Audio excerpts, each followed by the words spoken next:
الحمد لله وكفى وسلام على عباده الذين اصطفى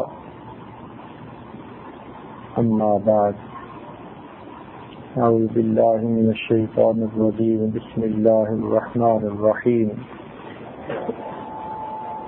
يا أيها الناس إنا خلقناكم من ذكر وأنثى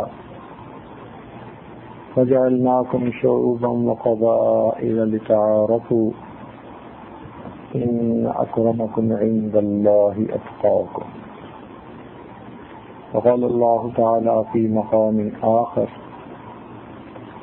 ألا إن أولياء الله لا خوف عليهم ولا هم يحزنون الذين آمنوا وكانوا يتقون لهم البشرى في الحياة الدنيا وفي الآخرة لا تبديل لكلمات الله ذلك هو الفوز العظيم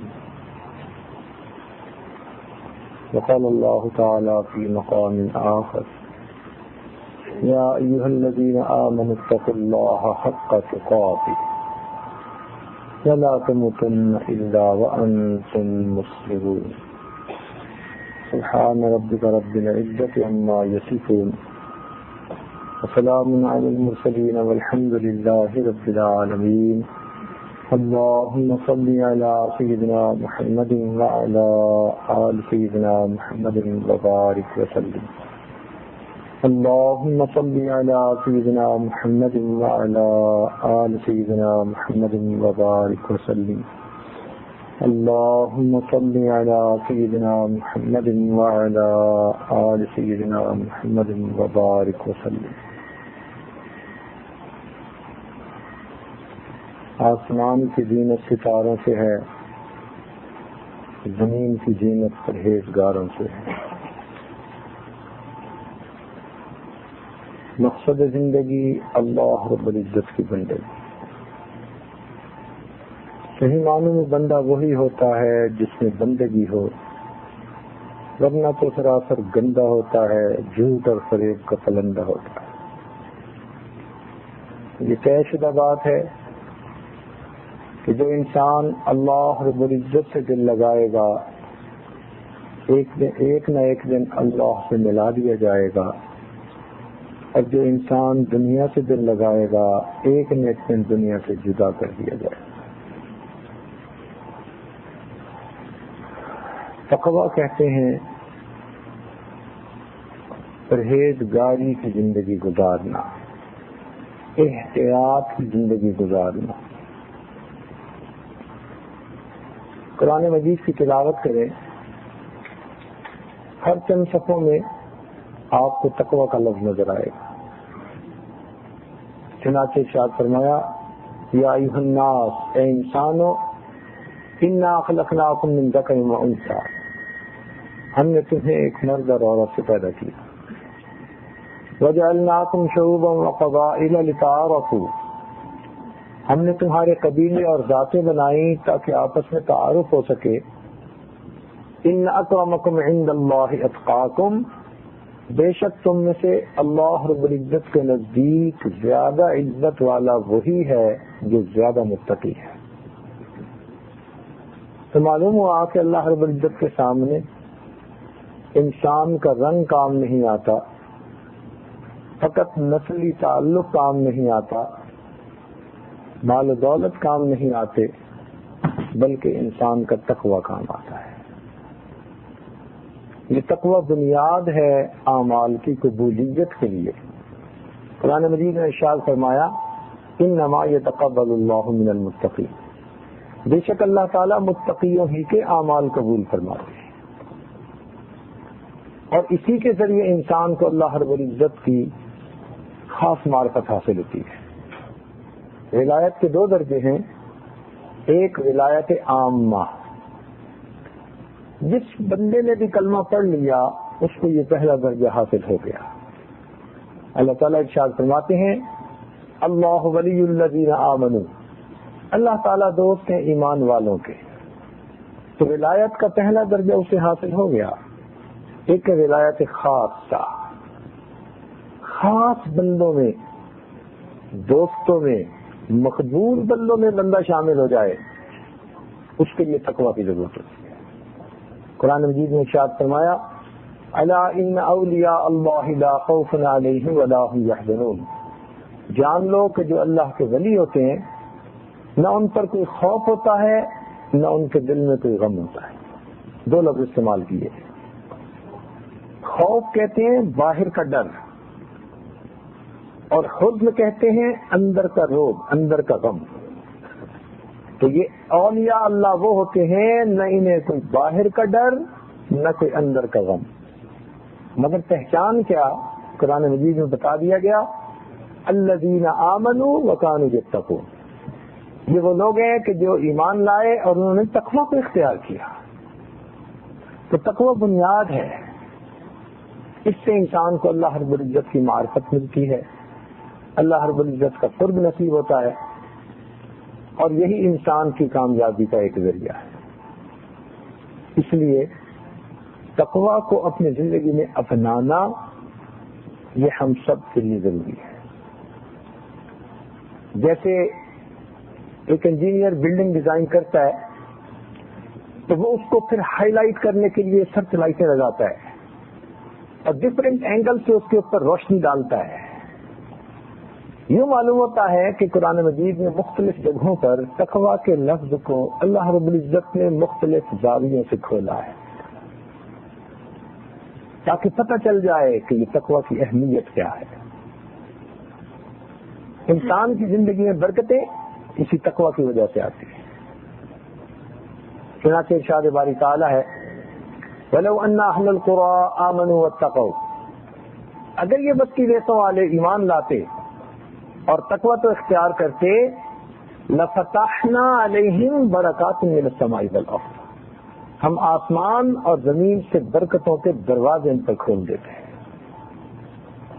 ایک جگہ فرمایا لَأَكَلُوا مِن فَوْقِهِمْ وَمِن تَحْتِ أَرْجُلِهِمْ، ہم ان کو وہ نعمتیں کھلاتے جو اوپر آسمان سے اتارتے ہیں اور وہ نعمتیں دیتے جو پاؤں کے نیچے زمین سے نکالتے ہیں۔ مفسرین نے لکھا انسان دو چیزوں کا نام، ایک جسم اور روح۔ روح عالم امر سے آئی ہوئی ایک چیز ہے اور اس کے تقاضے بھی اوپر سے آنے والے انوار و تجلیات سے پورے ہوتے ہیں، اور انسان کا جسم مٹی سے بنا اور اس کی ضروریات بھی اللہ تعالیٰ نے مٹی میں رکھی ہے۔ جسم کے لیے کپڑے کی ضرورت، اس کی فصل مٹی سے، کھانے پینے کی جن چیزوں کی ضرورت سب کی فصلیں مٹی سے، مکان کی ضرورت سب کی معدنیات مٹی سے، پانی مٹی سے، ہر چیز زمین سے نکلتی ہے جو جسم کی ضرورت بنتی ہے۔ تو اللہ تعالیٰ فرماتے ہیں اگر یہ تقویٰ کو اختیار کرتے تو ہم آسمان سے انوار و برکات بھیجتے جو روحانی غذا بن جاتی، اور زمین سے وہ نعمتیں عطا کرتے جو ان کے لیے جسمانی غذا بن جاتی۔ تو اس سے اللہ تعالیٰ رزق میں برکتیں عطا فرماتے ہیں، انسان کی زندگی میں برکتیں عطا فرماتے ہیں۔ تقویٰ کی وجہ سے انسان کی دنیا اور آخرت میں کامیابی۔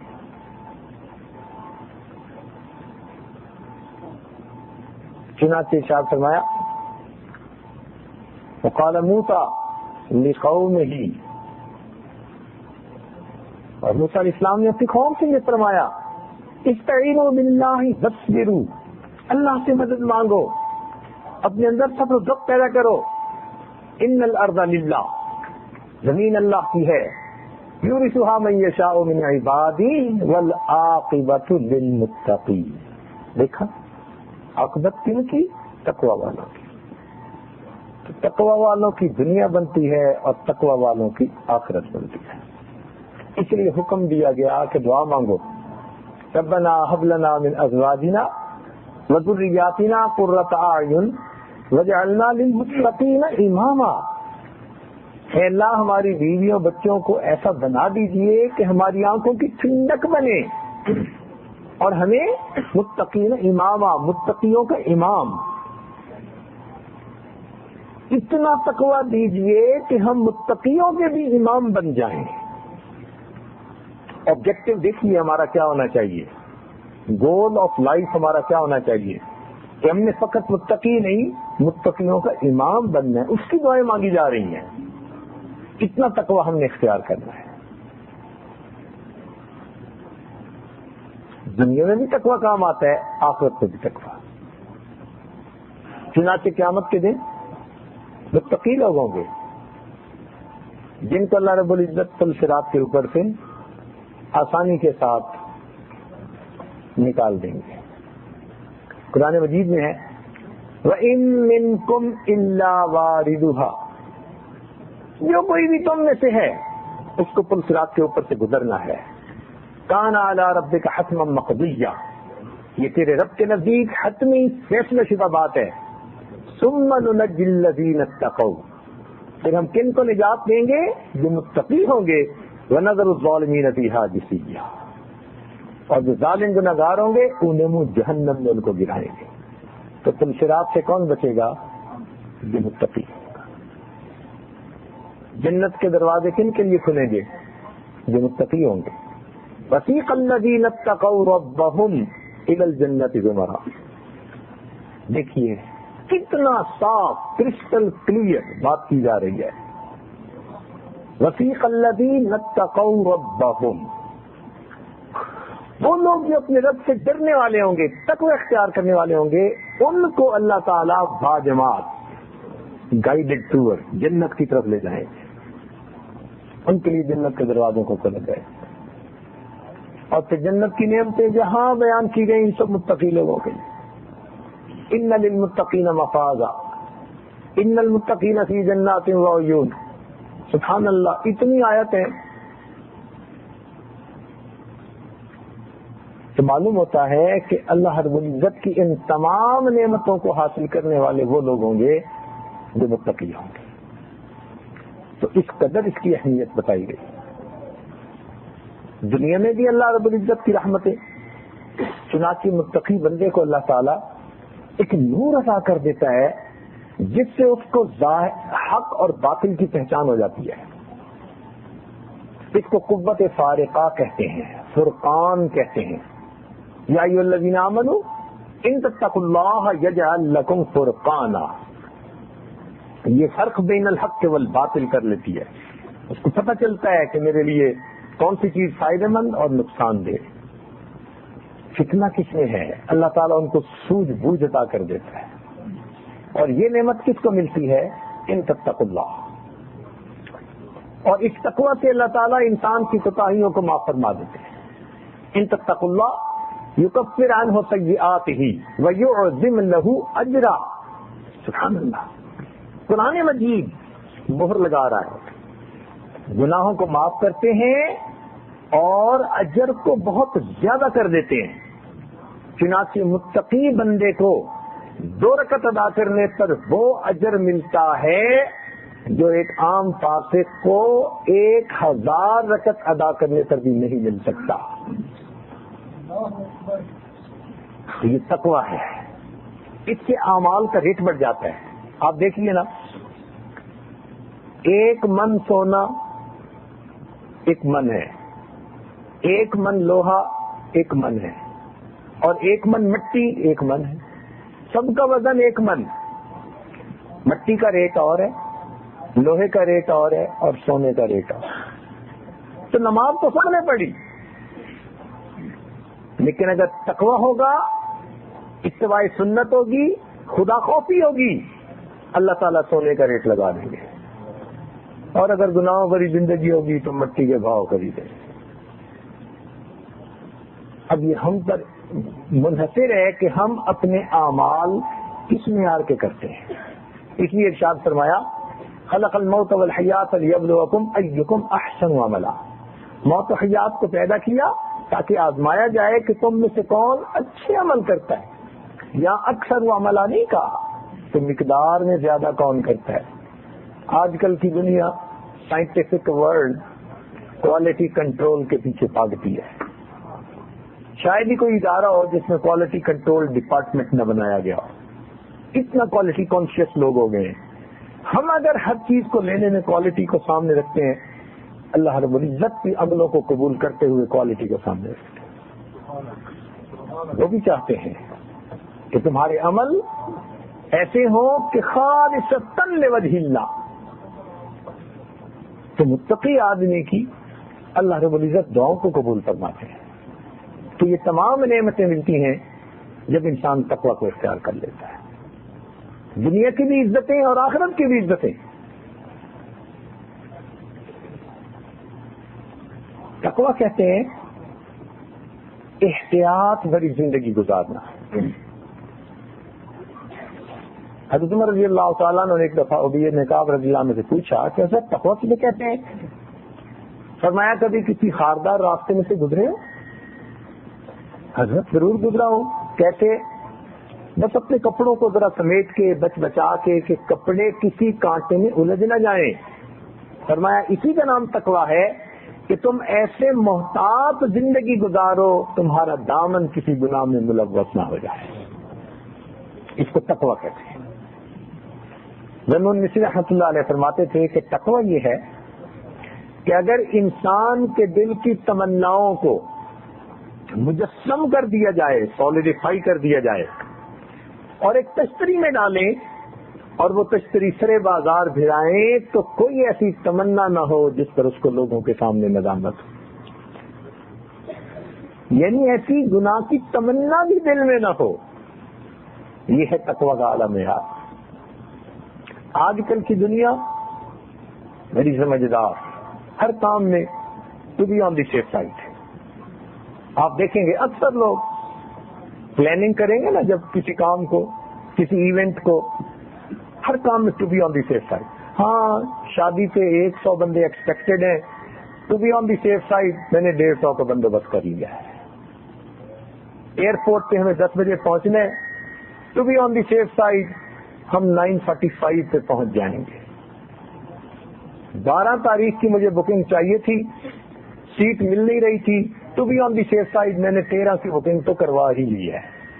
ہر کام میں آپ دیکھیں گے ہم بات کرتے ہوئے ایک دوسرے کے سامنے کہیں گے to be on the safe side. یہ جو to be on the safe side ہے اس کو اگر عربی میں ٹرانسلیٹ کریں تو اس کا نام تقوی بنے گا کہ دین کے معاملے میں to be on the safe side رہ کر زندگی گزارنا. الحلال بین والحرام بین.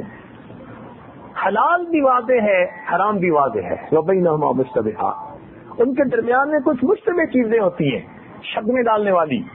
تو جو بندہ ان شک میں ڈالنے والی چیزوں کو بھی اللہ کے لیے چھوڑ دیتا ہے وہ گویا تقوی کو اختیار کرنے والا بن جاتا ہے. تو احتیاط سے زندگی گزاریں. آسان الفاظ میں اگر سمجھایا جائے کہ تقوی کیا ہے تو یوں سمجھیے ہر اس چیز کو چھوڑ دینا جس کے اختیار کرنے سے تعلق باللہ میں فرق آ جائے. ہر اس چیز کو چھوڑ دینا جس کے اختیار کر لینے سے تعلق باللہ میں فرق آ جائے، اس کو تقوی کہتے ہیں. محتاط زندگی گزارنا، گناہوں سے دور رہنا. اس لیے کہ اگر کوئی جانور کھیتی کے قریب چرے گا تو کب تک کسی نہ کسی دن کھیتی میں بھی چلا جائے گا. یہی حال انسان کا کہ اگر وہ بالکل فرائض ہی کے اور واجبات ہی کے اوپر رہے گا تو صاف ظاہر ہے کسی نہ کسی دن حرام کا مرتکب ہو بیٹھے گا. تو تقوی کہتے ہیں احتیاط بھری زندگی گزارنا. ہم اتنے سمجھدار ہیں کہ اگر 1000 کینڈیز پڑی ہو نا اور کوئی کہے کہ ان میں سے ایک میں تھوڑی سی پوائزن ہے، 999 ٹھیک ہے تو پلیز کھا لیجیے اس میں سے. ہم کہیں گے نہیں شیر ہے، پیچھے رہو بھائی، خطرہ ہے. ہم اتنے محتاط. لوگ تو 1% کی بات کرتے ہیں، 1 in 1000 بھی رسک نہیں لیتے،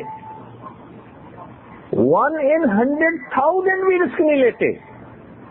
کہ اگر 1 لاکھ ٹافیوں کا ڈھیر ہو اور لکھا ہو کہ ایک صرف پوائزنس ہے باقی سب ٹھیک ہے، ہم نہیں اس میں سے کھائیں گے. اتنے محتاط بندے. تو جب ہم اپنے جسمانی ضروریات کے لیے اتنے محتاط ہیں تو اپنی روحانی ضروریات کے لیے ہم کیوں احتیاط نہیں کرتے؟ آج کل فلاں بندہ جی میں نمک استعمال نہیں کرتا، کیوں؟ ڈاکٹر نے منع کر دیا نقصان دیتا ہے. جی میں فیٹس استعمال نہیں کرتا، کولیسٹرول پرابلم ہے. اچھا جی میں ڈائبٹیز ہوں، میٹھا استعمال نہیں کرتا، ڈاکٹر نے منع کر دی. اب سوچئے ڈاکٹر کے منع کرنے سے اگر ہم جائز اور حلال نعمتوں کو استعمال کرنا چھوڑ بیٹھتے ہیں تو کیا نبی علیہ الصلوۃ والسلام کے بتانے پر حرام کو ہم اللہ کے لیے نہیں چھوڑ سکتے؟ تو اس لیے اس کو تقویٰ کہتے ہیں کہ انسان حرام سے دور احتیاط کی زندگی گزارے، اور اس تقویٰ کو اختیار کرنے پر انسان کی زندگی میں برکتیں آتی ہیں، نعمتیں ملتی ہیں اس کو. اللہ رب العزت نے قرآن مجید میں ایک ایک آیت میں 2 مرتبہ تقویٰ کو اختیار کرنے کا حکم دیا. اب بتائیے آپ اگر ایک ہی سانس میں ایک بات کو 2 دفعہ ریپیٹ کر دیں تو لگتا ہے بڑا ایمفیسس پلیس کیا جا رہا ہے، بڑی اہمیت بتائی جا رہی ہے. تو اس نے تو ایک سانس میں 2 مرتبہ بات لوٹائی، بڑی اہمیت ہے اس کی، امپورٹنس ہے اس کی. اللہ رب العزت نے 2 مرتبہ. اب دیکھیے آداب شاہانہ کا تقاضا یہ تھا پورے قرآن مجید میں 1 مرتبہ اتقوا اللہ کہہ دیتے تو اس کو اختیار کرنا ہمارے لیے لازم ہو جاتا، مگر ایک ایک آیت میں 2 مرتبہ حد ہو گئی. ایک آیت میں ایمان والوں کو بالخصوص کہا اور ایک آیت میں پورے انسانوں کو حکم دیا. سنیے اور دل کے کانوں سے سنیے. ارشاد فرمایا یا ایھا الذین آمنوا اتقوا اللہ. اب دیکھو ایمان والوں کو خطاب اس بات کا، اتقوا اللہ، اللہ سے ڈرو، تقوی اختیار کرو. پھر کہا وَلْتَنْظُرْ نَفْسٌ مَا قَدَّمَتْ لِغَدٍ وَاتَّقُوا اللَّهَ. ایک ہی آیت ہے، شروع میں بھی تقوی آخر میں بھی. ایک آیت میں 2 مرتبہ اتقوا اللہ، اتقوا اللہ، اللہ اکبر. دوسری آیت میں پوری انسانیت کو خطاب کیا یا ایھا الناس، اے انسانو اتقوا ربکم. اب دیکھو اتقوا، تقوی کا حکم دیا. الذی خلقکم من نفس واحدہ وخلق منها زوجها وبث منهما رجالا كثيرا ونساء واتقوا اللہ. پھر ایک آیت میں 2 مرتبہ تقوی کو اختیار کرنے کا. اب بتائیے جب پروردگار عالم ایک ایک آیت میں 2 مرتبہ اتقوا اللہ فرماتے ہیں اور ہم اس طرف دھیان ہی نہیں دیں گے تو ہم کتنے بڑے خسارے میں پڑنے والے بن گئے. سوچنے کی بات ہے. تقوی کو اختیار کیے بغیر اللہ رب العزت کے ہاں قبولیت نہیں ہوگی. ہر چیز کا ایک تھمب رول ہوتا ہے. تھمب رول یہ ہے اللہ کے نزدیک کون مکرم ہے، ان اکرمکم عند اللہ اتقاکم. تم میں سے سب سے زیادہ اللہ رب العزت کے نزدیک عزت والا وہ ہے جو تم میں سے زیادہ متقی ہے، کہ جس میں زیادہ تقوی ہو، احتیاط. ہمارے مشائخ نے کتنی احتیاط بھری زندگی گزاری، حیران ہوتے ہیں ان کی زندگیوں کو دیکھ کے. بہت محتاط زندگیاں. تقوی دیکھنا ہو تو سیدنا صدیق اکبر کی زندگی کو دیکھیے. ایک مرتبہ غلام نے کچھ پیش کر دیا، بھوک بھی لگی ہوئی تھی، لے کے کھا لیا. اس نے بعد میں کہا جناب میں نے تو زمانہ جاہلیت میں کچھ الٹے پلٹے 2-4 کام کیے تھے اور کسی قوم نے مجھے اس کے بدلے کچھ دے دیا اور میں نے تو وہ آپ کو پیش کر دیا. جب پتا چلا کہ یہ تو جادو ٹونے کا مسئلہ تھا اور اس کی کمائی تھی تو آپ کو بڑی فکر لاحق ہوئی. آپ نے اپنے حلق میں انگلی ڈالی، ڈالتے رہے، اس وقت تک ڈالتے رہے جب تک کہ پیٹ میں جو کچھ تھا سب باہر نہیں نکل آیا. کسی نے کہا جی اتنی تکلیف اٹھائی آپ نے؟ فرمانے لگے اگر مجھے یقین ہوتا کہ میری جان نکلنے کے ساتھ یہ خوراک میرے جسم سے نکلے گی میں پھر بھی جسم سے نکال کے رہتا. یہ ہوتا ہے تقویٰ، احتیاط بھری زندگی گزار. امام اعظم ابو حنیفہ رحمۃ اللہ علیہ، سبحان اللہ، ان کی زندگی کا تقویٰ تو عجیب. اتنے محتاط، اثر کے وقت دکان بند کر کے آ رہے ہیں. ابتدائی جوانی میں کپڑے کی دکان تجارت کیا کرتے تھے. اس امت کے صداقت سیکھنی ہو تو سیدنا صدیق اکبر کی زندگی کو سیکھے، اور اگر تجارت سیکھنی ہو تو امام اعظم ابو حنیفہ رحمۃ اللہ علیہ کی زندگی کو دیکھے. اثر کے وقت آ رہے ہیں. کسی نے کہا نعمان، نام نعمان تھا. واپس آ رہے ہیں، ہاں میں نے دکان بند کر دی. کیوں بھائی؟ کہنے لگے آسمان پہ بادل ہیں. اس نے کہا آسمان سے بادل کا کیا تعلق دکان پہ؟ کہنے لگے کہ میں نے یہ دیکھا جب آسمان پہ بادل ہوتے ہیں لوگ اس وقت کپڑے کی کوالٹی کو پراپرلی جج نہیں کر سکتے, کم قیمت کپڑے کو بیچ قیمت سمجھ لیتے ہیں, تو میں نے دکان بند کر دی. ایسا نہ ہو کوئی گاہک کم قیمت کپڑے کو زیادہ قیمت کا سمجھ کے خریدے اور میری کمائی میں کوئی فرق پا جائے. اللہ اکبر کبیرہ. تو ہمارے مشائخ نے اتنا تقوی اختیار کیا, انسان حیران ہوتے ہیں ان کے واقعات کو سن کے. یہی وجہ تھی پھر ان کی زندگیوں میں برکتیں تھی, اللہ رب العزت کے ہاں قبولیت تھی. وہ لوگ ہاتھ اٹھاتے تھے, اللہ رب العزت ان کے ہاتھوں کا اٹھنا قبول فرما لیا. آج جو ہم کہتے ہیں نا یہ دعائیں قبول نہیں ہوتی, اس کی وجہ کیا ہوتی ہے؟ اس کی وجہ یہ ہوتی ہے کہ ہم بے احتیاطی والی زندگی. حدیث پاک میں فرمایا ایک بندہ غلاف کعبہ کو پکڑ کے دعائیں مانگتا ہے, یا رب دعائیں مانگ رہا ہے, اور وہ ملبسہ حرام, اس کا لباس بھی حرام کا, کھانا بھی حرام کا. اب بلا اس کے یا رب کہنے سے کیا بنے گا؟ تو ہم یہ تو دیکھتے نہیں کہ ہمارے ریسورسز کیا ہیں, کیسے ہیں. بس ہم یہ سمجھتے ہیں کہ جو ہم نے کہہ دیا پورا ہونا چاہیے. اور آج کل تو بابا آدم ہی نے ڈالا ہے, ہم دعا مانگتے ہیں نا تو دعا کے طریقے سے نہیں مانگتے, ایسے جیسے صبح آ کے باس اپنے کسی سبارڈینیٹ کو کرتا ہے نا, اسائنمنٹ دیتا ہے, اچھا بھائی تم یہ کام کر لینا, تم یہ کر لینا, تم یہ کر لینا, تم یہ کر لینا, تو ایلوکیٹ کر رہا ہوتا ہے مختلف لوگوں کو جاب. ہم دعا اس طرح مانگ رہے ہوتے ہیں, اے اللہ میری بیٹی کو بیٹا دے دینا, میرے بیٹے کو جاب دے دینا, میرا فلاں کام رکا ہوا ہے کر دینا. ہم اسائنمنٹ دے رہے ہوتے ہیں, یہ دعا ہے؟ ہمیں کسی نے دعا مانگنے کا طریقہ ہی نہیں سمجھایا, اور پھر کہتے ہیں جی کہ قبول نہیں ہوتی. بھائی ہر چیز کے اصول و ضوابط ہیں, ہم ان اصول و ضوابط کو سیکھیں گے اور زندگی اس کے مطابق بنائیں گے, اللہ تعالیٰ ہمارے ہاتھوں کا اٹھا ہوا کبھی لائے گا نہیں جائے گا.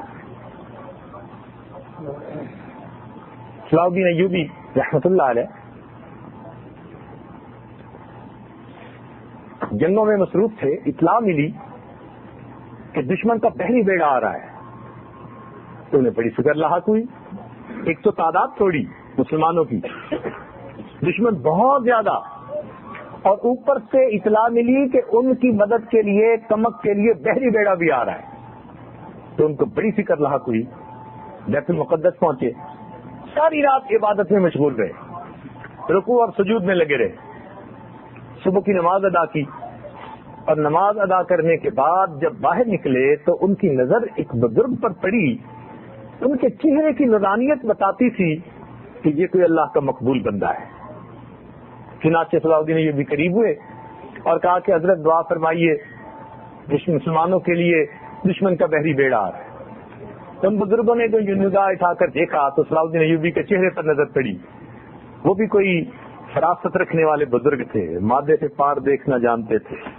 انہوں نے جب دیکھا تو صلاح الدین ایوبی کو کہا, صلاح الدین ایوبی تیرے رات کے آنسوؤں نے دشمن کے بحری بیڑے کو ڈبو دیا, تیرے رات کے آنسوؤں نے دشمن کے بحری بیڑے کو ڈبو دیا ہے. اور واقعی تیسرے دن اطلاع ملی وہ بحری بیڑا راستے میں ڈوب چکا تھا. تو جب زندگی ایسی ہوگی تو پھر اٹھے ہوئے ہاتھ رائے گاہ نہیں جائیں گے. اس لیے ہمیں تقویٰ کو اختیار کرنا ہے.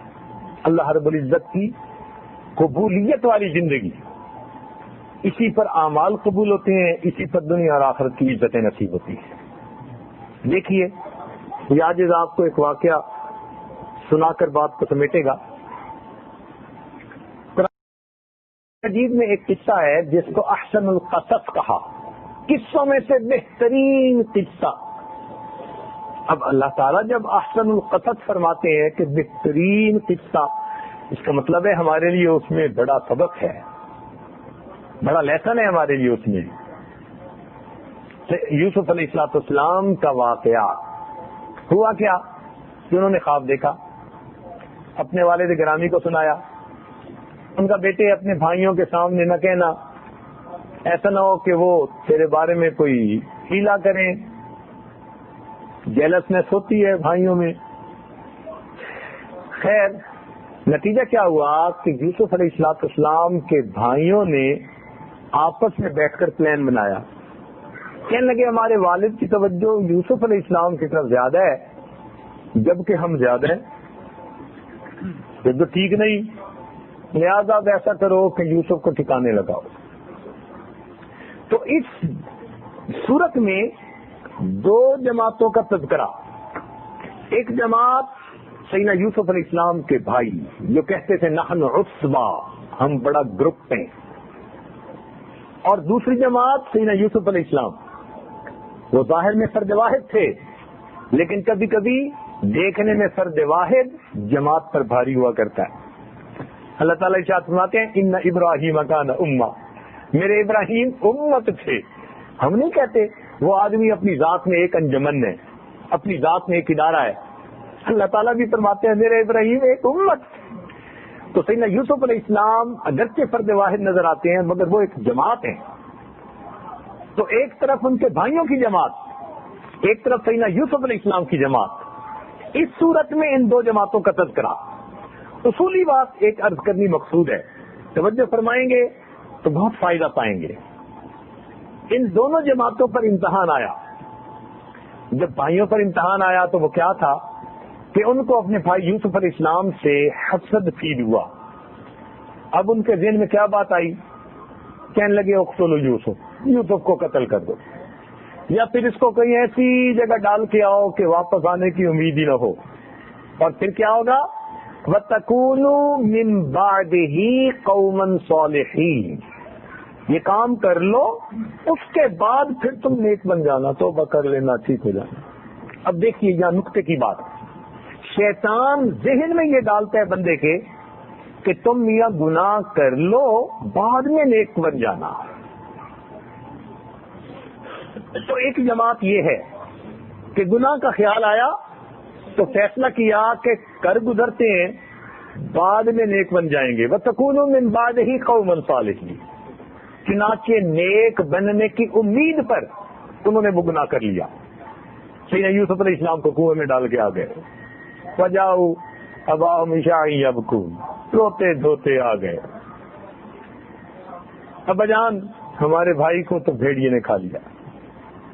خیر، دوسری طرف حضرت یوسف علیہ السلام کو کنویں سے نکالا گیا، ایک قافلے نے نکالا، عزیز مصر نے خریدا. اب وہ جس گھر کے اندر رہتے تھے، محل کے اندر، عزیز مصر کی اپنی بیوی، اس کا دھیان اس کی طرف چلا گیا. یہاں ایک نقطے کی بات ذرا عرض کر دوں، مفسرین نے بہت ہی پیارا نقطہ لکھا ہے. وہ فرماتے ہیں کہ جب یوسف علیہ السلام کو کنویں سے نکالا تو نکالنے والوں نے اس کو چند کھوٹے سکوں کے عوض بیچا. وَشَرَوْهُ بِثَمَنٍ بَخْسٍ دَرَاهِمَ مَعْدُودَةٍ، چند کھوٹے سکوں کے بدلے. اللہ اکبر. دیکھیے حضرت یوسف علیہ السلام کا حسن مادر ذات تھا، ماں کے پیٹ سے ہنسی پیدا ہوئے تھے، ایسا بے مثال حسن تھا. لیکن قرآن کیا بتاتا ہے؟ اس حسن کی قیمت کیا لگی؟ وَشَرَوْهُ بِثَمَنٍ بَخْسٍ دَرَاهِمَ مَعْدُودَةٍ، چند کھوٹے سکے. حسن کے پیچھے بھاگنے والوں چند کھوٹے سکوں کی متاع کے پیچھے زندگی لٹاتے پھر رہے. اللہ کے ہاں حسن ظاہر کی کوئی فضیلت نہیں. نعمت حسن جسے کہتے ہیں نا، اس کی اللہ کے ہاں کوئی قیمت. قرآن کہتے ہیں چند کھوٹے سکے، چند کھوٹے سکوں کی متاع. عبرت کی بات ہے. اس کے پیچھے لگ کے ہم زندگیاں برباد کر دیتے ہیں. کتنا کھوٹا گھاٹے کا سودا کر بیٹھتے ہیں. لیکن جب وہ عزیز مصر کے گھر میں تھے پھر جوانی کی عمر کو پہنچے. اب قرآن مجید میں آیا فلما بلغ اشدہ آتیناہ حکما وعلما. پھر جب وہ بھرپور جوانی کی عمر کو پہنچے اللہ تعالیٰ فرماتے ہیں ہم نے انہیں حکم اور علم عطا کیا. اب جب علم ملا، معرفت ملی، تو حسن بھی تھا، علم بھی مل گیا. اب یہ مرج البحرین بن گئے. سبحان اللہ. ایسی زندگی. ان کے اوپر بھی امتحان آیا. امتحان یہ تھا کہ عزیز مصر کی بیوی نے ان کو تنہائی میں ایک جگہ بلا کر کہا کہ میرا گناہ کا ارادہ ہے، آپ اس گناہ کو کر دیجیے۔ یہاں ایک اور نقطہ، قرآن مجید کی آیت ہے وَرَاوَدَتْهُ الَّتِي هُوَ فِي بَيْتِهَا عَن نَفْسِهِ، اور اس کو پھسلایا اس عورت نے جس کے گھر میں وہ زندگی گزار رہے تھے۔ یہاں پر قرآن مجید کا انداز تخاطب ذرا ملاحظہ فرمائیے۔ یوں اگر کہہ دیتے نا کہ عزیز مصر کی بیوی نے بہکایا تو تھوڑے لفظوں میں بات سمٹ جاتی، کام آسان ہو جاتا، جلدی بات ہو جاتی، مگر نہیں، پن پوائنٹ کر دیتے تو پھر کیا ہوتا، یہ اس کی غلطی کے اوپر سے چادر ہٹ جاتی، رسوائی ہوتی۔ وہ پروردگار جس نے غیبت کو منع فرما دیا، وہ کسی کے بارے میں ایسی بات کیسے پسند فرماتے؟ اس لیے زیادہ الفاظ کے ساتھ گول بات کی گئی تھرڈ پرسن کے لینگویج میں، تاکہ پن پوائنٹ نہ ہو۔ تو ہمیں یہاں سے ایک سبق مل رہا ہے، ہم نے بھی اگر کسی کے بارے میں کوئی بات کرنی ہو اور سمجھیں کہ یہ بات غیبت میں آ سکتی ہے تو کبھی نام لے کے پن پوائنٹ کر کے بات نہ کریں، تھرڈ پرسن کے لینگویج میں بات کریں، سمجھنے والا سمجھ جائے گا۔ اب دیکھیے، یہ تو نہیں کہا کہ عزیز مصر کی بیوی نے کہا، نہیں، وَرَاوَدَتْهُ الَّتِي هُوَ فِي بَيْتِهَا، پتہ چلتا ہے کون تھی، سوائے اس کے کہ تفسیروں میں کہیں لکھا ہوا۔ اللہ تعالیٰ کا انداز دیکھیے، سبحان اللہ۔ تو ہمیں بھی چاہیے ہم بھی اسی طرح دوسروں کی غلطیوں کے اوپر پردہ ڈالیں، حد الوسع کوشش کریں۔ حدیث پاک میں ہے کہ جو مومن بھائی کی کوتاہیوں پر پردہ ڈالے گا، اللہ تعالیٰ قیامت کے دن اس کی کوتاہیوں پر پردہ ڈالیں گے۔ اب اس کا کیا مطلب؟ اصلاح کی کوشش تو کریں، ان پبلکلی انسلٹ نہ کریں۔ آج کیا ہوتا ہے، اصلاح کی کوشش تو ہم نہیں کرتے، پبلکلی انسلٹ ضرور کر دیتے ہیں بندے کو، اور یہ الٹا کام ہوتا ہے۔ تو بہرحال جب یہ امتحان آیا، اب اس امتحان میں سیدنا یوسف علیہ السلام نے یہ تو نہ سوچا کہ کر لیتے ہیں جو بھائیوں نے کہا تھا وَتَكُونُوا مِن بَعْدِهِ قَوْمًا صَالِحِينَ، بعد میں نیک بن جائیں گے، نہیں۔ جب سیدنا یوسف علیہ السلام کے سامنے اس نے بات کا اظہار کیا تو انہوں نے فوراً کیا کہا، قَالَ مَعَاذَ اللَّهِ، میں اللہ کی پناہ چاہتا ہوں۔ یہ ہے دوسری جماعت۔ پہلی جماعت کا عمل دیکھ لیجئے کہ گناہ کر لیتے ہیں، بعد میں نیک بن جائیں گے، اور سیدنا یوسف علیہ السلام کا عمل دیکھ لیجئے، کیا فرمایا؟ جیسے ہی سنا صحیح تلک فرمایا قال معاذ اللہ، میں اللہ کی پناہ مانگتا ہوں۔ تو بچ گئے گناہ سے، ڈر گئے اللہ سے، اللہ کی مدد مانگی، اس کی پناہ مانگی۔ نتیجہ کیا ہوا؟ امتحان سے بھی گزرنا پڑا، مزید جیل جانا پڑا، جیل کو بھی قبول کر لیا، دعائیں مانگی کہ اللہ یہ جس گناہ کی طرف سب مجھے دعوت دے رہی ہیں اس سے تو جیل اچھی۔ چنانچہ جیل میں کئی سال رہے، مشقتیں اٹھائیں۔ پھر ایک وقت آیا کہ جب جیل سے نکالے گئے، اب دیکھیے جب جیل سے نکالے گئے، عزیز مصر نے خواب دیکھا، اس کی تعبیر پوچھنی تھی، تو ایک آدمی نے کہا جی کہ میرے خواب کی بھی تعبیر انہوں نے بتائی تھی، ٹھیک نکلی، آپ بھی پوچھیے۔ اس نے تعبیر پوچھی، آپ نے فرمایا قحط کے سال آئیں گے، پھر بعد میں اچھے سال آئیں گے، پھر قحط کے سال آئیں گے۔ اس نے کہا اچھا پھر انک الیوم لدینا مکین امین، آج آپ کو ہم باعزت بری کرتے ہیں، آپ ہمارے مقرب بندوں میں سے ہو گئے، بڑی عزت والا مقام پا گئے آج تو آپ۔ اب آپ بتائیں آپ ہمیں اس مشکل میں نکالنے کے لیے کیسے ہیلپ کر سکتے ہیں؟ آپ نے فرمایا اجعلنی علی خزائن الارض، یہ زمین کے خزانے جو ہیں ان کا انچارج مجھے بنا دیجیے، مجھے بنا دیجیے، میں ان کو مینیج کر لوں گا۔ چنانچہ اللہ تعالیٰ نے وہ سب خزانے ان کو عطا کر دیے۔ انی حفیظ علیم۔ اب یہ تو نہیں کہا کہ یہ خزانے میرے حوالے کر دیجئے، انی حسین جمیل، میں بڑا خوبصورت ہوں، بڑا حسن والا ہوں. نہیں، حسن نہیں کام آتا، صفات کام آتی، ظاہر حسن وہاں کام نہیں آتا. تو فرمایا کہ نہیں، میرے پاس حفظ، میں محافظ بھی ہوں، علم بھی ہے، امانت والا بھی ہوں، یہ چیزیں ہیں میرے پاس. چنانچہ اللہ رب العزت نے ان کو اس علم اور تقوی کی وجہ سے وہ مقام دیا کہ خزانے ان کے قدموں میں آ گئے. اب دیکھیے کہاں پردیش میں جیل میں پڑے ہوئے تھے، اور جب اللہ رب العزت سے ڈر کے تقوی کی زندگی والی راستے کو اختیار کیا، بالآخر نتیجہ کیا نکلا؟ اللہ رب العزت نے اس جگہ کی شاہی عطا فرما دی. اچھا، ادھر بھائیوں کا کیا حال کہ قحط کی وجہ سے تنگ دستی کے عالم میں آئے غلہ مانگنے کے لیے. حضرت یوسف علیہ السلام نے دیکھا کہ میرے بھائی بنی امین بھی ہیں، انہوں نے ایک ہیلے سے، ایک بہانے سے اپنے بھائی کو اپنے پاس رکھ لیا. پیالے کا بہانہ. خیر بھائی چلے گئے، کچھ عرصے کے بعد دوبارہ آئے.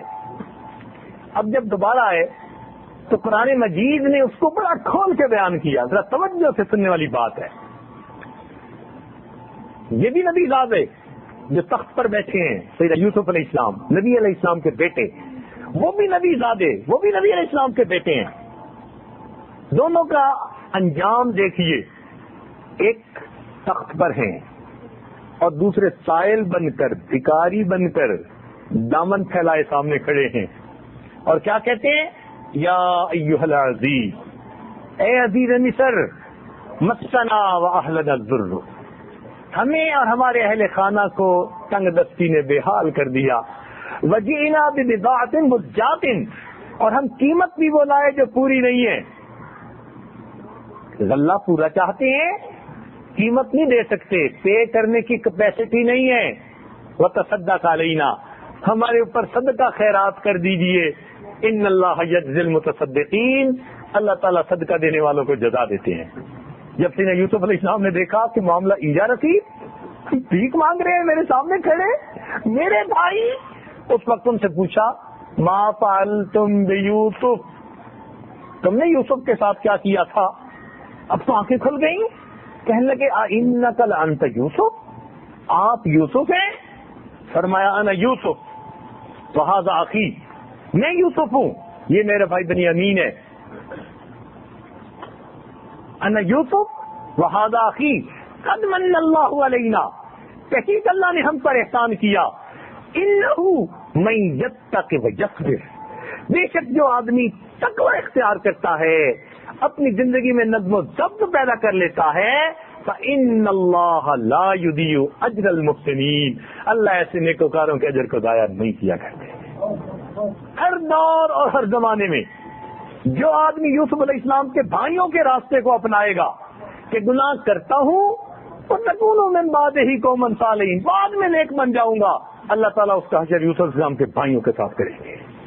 اور جو انسان گناہ کے موقع پر قال معاذ اللہ، اللہ سے ڈر گیا، اللہ کی پناہ مانگی، گناہوں سے بچ جائے گا، اللہ رب العزت اس کو یوسف علیہ السلام کی طرح حشر عطا ہوگا.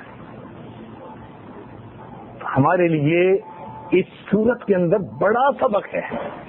آج کل کے نوجوانوں میں اکثر شیطان یہی ڈالتا ہے، ٹھیک ہے ابھی تو گناہ کر لیتے ہیں پھر بعد میں توبہ کر لیں گے. نہیں، یہ خطرے کا راستہ. تو عزتیں ملتی ہیں تقویٰ سے. دیکھیے سیدنا یوسف علیہ السلام پردیس میں ہیں، کوئی رشتہ دار پاس نہیں، خیش قبیلہ اپنا نہیں، وطن اپنا نہیں، اکیلے ہیں، قید میں پڑے ہیں، کوئی پوچھنے والا نہیں. مگر اللہ تعالیٰ تو موجود ہے. تقوی اختیار کیا، اللہ رب العزت نے اس تقوی کی برکت سے جس ملک میں کوئی اپنا نہیں تھا، انہوں نے اس ملک کا ان کو والی اور بادشاہ بنا دیا. یہ تقوی ایسی نعمت ہے. تو ہم بھی اگر تقوی بھری زندگی اختیار کریں گے، رب کریم اپنی برکتوں کے دروازے ہمارے سامنے کھول دیں گے. ہماری تمام مصیبتوں پریشانیوں کا واحد حل یہی ہے کہ ہم تقوی اختیار کریں، اللہ تعالیٰ کی نعمتوں کی قدردانی کریں. یہ جو نعمتوں کی ناقدری کرتے ہیں نا کہ کھایا بھی اسی کا دیا اور حکم بھی اسی کے توڑے، اس سے اللہ رب العزت کو جلال آتا ہے، غصہ آتا ہے۔ اللہ تعالیٰ ارشاد فرماتے ہیں وَضَرَبَ اللَّهُ مَثَلًا قَرْيَةً، اور اللہ مثال بیان فرماتا ہے ایک بستی والوں کی، كَانَتْ آمِنَةً مُطْمَئِنَّةً، ان کے پاس امن بھی تھا، اطمینان بھی تھا، یَأْتِیہَا رِزْقُهَا رَغَدًا مِنْ كُلِّ مَکان، چاروں طرف سے رزق کی ان پر بہتات تھی، فَكَفَرَتْ بِأَنْعُمِ اللَّهِ، انہوں نے اللہ کی نعمتوں کی ناقدری کی، نتیجہ کیا نکلا؟ فَأَذَاقَهَا اللَّهُ لِبَاسَ الْجُوعِ وَالْخَوْفِ بِمَا كَانُوا يَصْنَعُونَ، اللہ نے ان کو بھوک، ننگ اور خوف کا لباس پہنا دیا، اس لیے کہ کرتوت ایسے کرتے تھے۔ تو ہم اللہ تعالیٰ کی نعمتوں کی قدردانی کریں، تقوی کو اختیار کریں، تقوی بھری زندگی اختیار کریں گے، ہمارے درجات بڑھ جائیں گے۔ اللہ تعالیٰ کے ہاں ان چیزوں کو بہت دیکھا جاتا ہے۔ چنانچہ ایک مشہور واقعہ ہے، کتابوں میں لکھا، علامہ انور شاہ کشمیری رحمۃ اللہ علیہ اپنی وفات کے بعد کسی عالم کو خواب میں ملے، اس سے پوچھا کہ حضرت کیا معاملہ آگے بنا؟ فرمانے لگے کہ بھئی علم میں تو مجھے شاہ ولی اللہ محدث دہلوی رحمۃ اللہ علیہ کا درجہ دیا گیا، علم میں تو مجھے ان کا درجہ دیا گیا، لیکن افسوس ہم نے موٹا موٹا تقوی اختیار کیا، شاہ صاحب نے بہت باریک تقوی اختیار کیا، لہذا وہ مجھ سے درجوں میں آگے نکل گئے۔ اللہ تعالیٰ کے یہاں باریکی دیکھی جاتی ہے۔ تو ہم شریعت پر بڑی احتیاط کی زندگی گزاریں، جو چیز شکشبوں میں ڈالنے والی ہو اس سے دور رہیں، گناہ کے موقعوں سے بچنا، ایک ہوتا ہے گناہ سے بچنا، نہیں، گناہ کے موقعوں سے بچیں، دعائیں مانگیں، غم حیات کے سائے محیط نہ کرنا، غم حیات کے سائے محیط نہ کرنا، کسی غریب کو دل کا غریب نہ کرنا، میں امتحان کے قابل نہیں میرے مولا، مجھے گناہ کا موقع نصیب نہ کرنا۔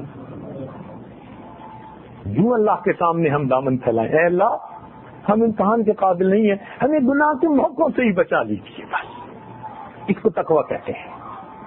تو جب ہم تقوی بھری زندگی گزاریں گے، اللہ رب العزت کی برکتیں ہوں گی، اللہ رب العزت ہمیں اپنے مقبول بندوں میں شامل فرمائیں گے، دنیا آخرت کی سب نعمتیں نصیب ہوں گی۔ یہ تقوی ہے کیا؟ ایک بات ذہن میں رکھ لینا کہ یہ صرف کھانے پینے میں نہیں ہوتا کہ جی میں کھانے پینے میں احتیاط کرتا ہوں، نہیں، زندگی کے ہر عمل میں تقوی، معاملات میں،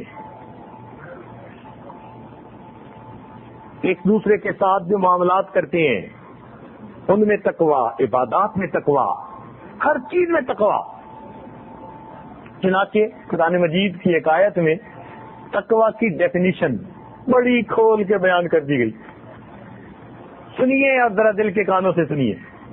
اللہ تعالیٰ ارشاد فرماتے ہیں لیس البر ان تولوا وجوہکم قبل المشرق والمغرب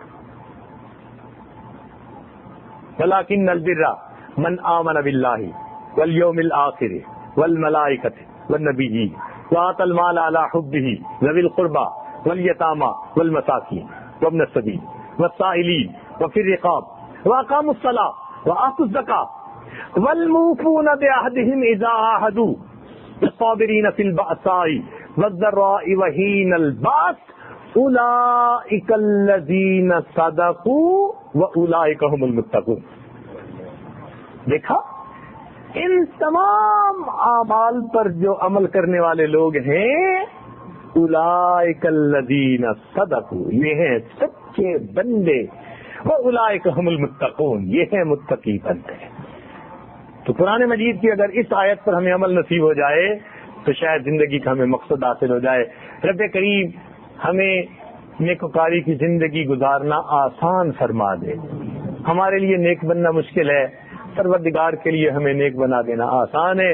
اس لیے نمازیں پڑھ کے تہجد کے اوقات میں، تنہائیوں میں اپنے رب کے سامنے دامن پھیلایا کریں، مانگا کیجئے۔ جب اللہ تعالیٰ سے ہم مانگیں گے، پروردگار مشکل کاموں کو بھی آسان فرما دیں گے، ہمیں آزمائشوں سے محفوظ فرما لیں گے۔ رب کریم ہمیں تقوی بھری زندگی گزارنے کی توفیق نصیب فرما دے۔ وآخر دعوانا ان الحمد للہ رب العالمین.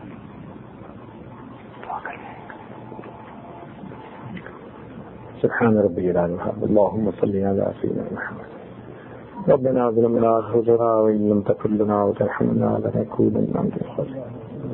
رب اغفر وارحم وتجاوز ما تعلم انك انت العز الاكرم. اللهم انا نسالك الهدى والتقى والعفاف والغنى.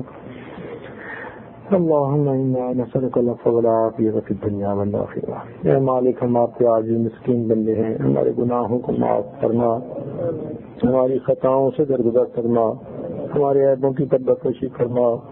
اللہ ہماری نگاہوں کو پاک فرما، ہمارے دلوں کو صاف فرما، ہمارے سینوں کو اپنی محبت سے لبریز فرما، اپنے عشق کی آتش ہمارے سینوں میں پیدا فرما، ہمارے انگ انگ سے اپنے ذکر کو جاری فرما، روئے روئے سے اپنے ذکر کو جاری فرما، ہڈی ہڈی بوٹی بوٹی میں اپنی محبت پیدا فرما.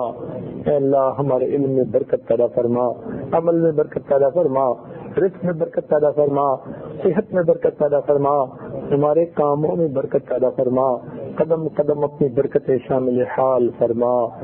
رب کریم جو گناہ ہم نے دن میں کیے وہ معاف فرما، جو راتوں میں کیے معاف فرما، جو محفلوں میں کیے معاف فرما، جو تنہائیوں میں کیے معاف فرما. اللہ جو گناہ ارادے سے کیے وہ بھی معاف فرما، جو بنا ارادے کے ہوئے وہ بھی معاف فرما. اللہ جو گناہ ہمیں یاد ہیں وہ بھی معاف فرما، جو کر کے ہم بھول گئے وہ گناہ بھی معاف فرما.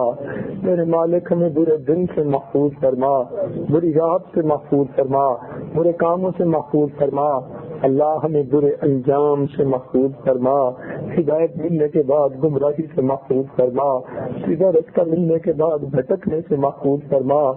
اللہ ہمیں ڈگمگانے سے محفوظ فرما، پھسلنے سے محفوظ فرما، عزتیں ملنے کے بعد ذلت سے محفوظ فرما، علم حاصل ہونے کے بعد جہالت کے کاموں سے محفوظ فرما، اپنے قرب کے بعد دوری سے محفوظ فرما. رب کریم رحمتوں کا معاملہ فرما. اللہ ہمیں نماز کی حضوری نصیب فرما، سجدے کا سرور نصیب فرما، قرآن پاک پڑھنے کا لطف نصیب فرما، رات کے آخری پہر کے مناجات کی لذت نصیب فرما، ایمان حقیقی کی حلاوت نصیب فرما. رب کریم جب بچہ پریشان ہوتا ہے ماں باپ کی طرف دوڑتا ہے، جب بندے پریشان ہوتے ہیں پروردگار کی طرف لوٹتے ہیں. اے بے کسوں کے دستگیر، اے ٹوٹے دلوں کو تسلی دینے والے، اے خالی جھولیوں کو بھر دینے والے، ہماری جھولیوں کو اپنی رحمتوں سے بھرپور فرما، اٹھتے ہوئے ہاتھوں کو قبول فرما. اللہ ہم آپ کی ہر ہر نعمت کے محتاج ہیں، ہمارے ساتھ درگزر کا معاملہ فرما، رحمتوں کا معاملہ فرما. رب کریم امیدوں سے بڑھ کر ہمارے ساتھ خیر کا معاملہ فرما. اے مالک ہماری ان دعاؤں کو اپنی رحمت سے قبول فرما. رب کریم ہمارے چھوٹے اے اللہ ہمیں زندگی کے ہر چھوٹے بڑے کام میں تقوی والی زندگی گزارنے کی توفیق نصیب فرما. نبی علیہ السلام کی ہر ہر سنت پر محبت کے ساتھ عمل کی توفیق عطا فرما. رب کریم جو آنے والا وقت ہے اس کو گزرے وقت سے بہتر فرما، آنے والی زندگی کو گزری زندگی کا کفارہ بنا، نیک مقاصد میں کامیابی عطا فرما. اللہ جو اولاد کے نرینہ کے طلبگار ہیں ان کو نیک اولاد نصیب فرما. اے اللہ جو صاحب اولاد ہیں ان کی اولادوں کو نیکوکار بنا، فرما بردار بنا، ماں باپ کی آنکھوں کی ٹھنڈک بنا. جن گھروں میں جوان بچے بچیاں موجود ہیں ان کی تربیت اچھی فرما، ماں باپ کے لیے ان کے سر ادا کرنے آسان فرما. اے اللہ جو پڑھنے والے بچے ہیں ان کی قوت حافظہ کو اچھا فرما. اے اللہ ہماری ان دعاؤں کو اپنی رحمت سے قبول فرما. رب کریم ہماری ان دعاؤں کو اپنی رحمت سے قبول فرما. اے مالک اے اللہ جب کوئی ماں اپنے بچے کو نجاست میں لکھنا دیکھتی ہے تو بچے سے نفرت نہیں کرتی، بچے سے گھن نہیں کرتی. اے اللہ وہ سمجھتی ہے یہ نادان ہے، نجاست میں لکھنا ہوا ہے، اس کو دھو لیتی ہے، سینے سے لگا لیتی ہے. اے مالک ہم بھی گناہوں کی نجاست میں لکھڑے ہوئے ہیں، آپ ہم سے نفرت نہ فرمائیے، ہمیں اپنے در سے دور نہ کیجیے. اللہ ہمیں نفس اور شیطان کے حوالے نہ کیجیے، اپنے در سے خالی نہ اٹھا دیجیے. اللہ ہمیں اپنے در سے دھکے نہ دے دیجیے. رب کریم نادان ہے، گناہوں کی نجاست کے لیے چڑے ہوئے ہیں، ایک رحمت کی نظر ڈال کے ہمیں دھو دیجیے اور ہمیں اپنی رحمت کی چادر میں جگہ عطا فرما دیجیے، ہماری ان دعاؤں کو اپنی رحمت سے قبول فرمائیے۔ اے اللہ، آپ کے محبوب نے ہمیں آپ کا در دکھایا اور یہ بھی بتلا دیا کہ اس در کے سوا کوئی دوسرا در نہیں۔ مالک، آپ کو اس وقت تک منانا ضروری ہے جب تک کہ آپ راضی نہیں ہو جاتے۔ اے اللہ، آپ راضی ہو جائیے، اے مالک آپ راضی ہو جائیے، اے کریم آقا آپ راضی ہو جائیے، اے اللہ آپ راضی ہو جائیے۔ رب کریم، ہم آپ کے چہرے کے اس نور کے طفیل مانگتے ہیں جس سے دنیا کی آخرت کی سب ظلمتیں ختم ہو گئی اور سب کام سنور گئے۔ اللہ ہمارے باطن کو سنوار دیجئے، ہماری اصلاح فرما دیجئے۔ اللہ ہم نادان ہیں، ہمیں سمجھ عطا فرما دیجئے۔ اے اللہ، جو دین کے کام کر رہے ہیں ان میں ہماری مدد فرما دیجئے، جو بیمار ہیں ان کو صحت کاملہ عاجلہ مستمر عطا فرمائیے۔ جن دوست احباب نے دعاؤں کے لیے کہا سب کی نیک حاجات کو پورا کر دیجئے۔ رب کریم، پریشان حال ہیں جو ان کی پریشانیوں کو دور کیجئے، کاروبار کی طرف سے پریشانیوں کو دور کر دیجئے، جو گھر بار کی طرف سے پریشانیوں کو دور کر دیجئے، جو صحت کی طرف سے پریشانیوں کو دور کر دیجئے، جو اولاد کی طرف سے پریشانیوں کو دور کر دیجئے۔ اللہ اولاد کے غموں سے بچا لیجئے، اولاد کے دکھوں سے بچا لیجئے، اللہ اولاد کے پریشانیوں سے بچا لیجئے۔ میرے مالک، رحمت کا معاملہ فرمائیے، قیامت تک آنے والے ہماری نسلوں کے ایمان کی حفاظت فرما دیجئے۔ اے اللہ، مدارس عربیہ کی حفاظت فرمائیے، اللہ دعوت و تبلیغ کے کام کی حفاظت فرمائیے، تزکیہ و احسان کی محنت کی حفاظت فرمائیے، جہاں جہاں اقامت دین کی کوششیں ہو رہی ہیں ان کی بھی حفاظت فرما لیجئے۔ اے اللہ، اپنی مدد عطا فرما دیجئے۔ رب کریم، پوری دنیا میں جہاں جہاں مسلمان پریشان ہیں سب کی پریشانیوں کو دور فرما دیجئے۔ اے اللہ، ہماری ان دعاؤں کو اپنی رحمت سے قبول فرما، جو مانگا ہمیں وہ بھی عطا فرما، جو مانگنا چاہیے تھا نہیں مانگ سکے اللہ ہمیں وہ بھی عطا فرما۔ اے اللہ، اپنی قرآن پاک میں خود ارشاد فرمایا، وَأَمَّا السَّائِلَ فَلَا تَنْهَرْ، اور سوالی کو انکار نہ کرو، کھڑکی نہ دو۔ اللہ، جب ہم کمزوروں کو حکم ہے ہم سوالی کو انکار نہ کریں تو مالک ہم بھی تو آپ کے در کے سوالی ہیں، اللہ آپ بھی انکار نہ فرمائیے، ہمیں اپنے در سے خالی نہ اٹھائیے، اللہ ہمارے دامن بھر دیجیے، جو مانگا وہ بھی عطا فرما دیجیے، اور جو ہمارے لیے خیر ہے ہم نہیں مانگ سکے وہ بھی عطا فرما دیجیے۔ ربنا تقبل منا انک انت السمیع العلیم تب علینا انک انت التواب الرحیم۔ اے اللہ، جن دوستوں نے ہمیں دعاؤں کے لیے کہا، فون کیے، ای میل کی، اے اللہ وعدے لیے یا جن کے ہمارے اوپر حقوق آتے ہیں، اے اللہ ان سب کو ان نیک دعاؤں میں شامل فرما دیجیے۔ قیامت کے دن ان کے حقوق سے سبق خوش فرما دیجیے۔ ہمارے والدین، عزیز، اقارب، مشائخ جو واقف دنیا سے ایمان والے رخصت ہو چکے، اللہ سب کی مغفرت فرما دیجیے۔ جن کی آپ نے مغفرت کر دی ان کو قرب کے اعلیٰ درجات عطا فرمائیے۔ جو حضرات دین کے کام کر رہے ہیں، علماء صلحاء، اللہ سب کی زندگیوں میں برکت عطا فرما دیجیے اور سب کو اپنی حفاظت عطا فرما دیجیے۔ ربنا تقبل منا انک انت السمیع العلیم تب علینا انک انت التواب الرحیم۔ صلی اللہ تعالی علی حبیبہ سیدنا محمد وآلہ وأصحابہ اجمعین برحمتک یا ارحم۔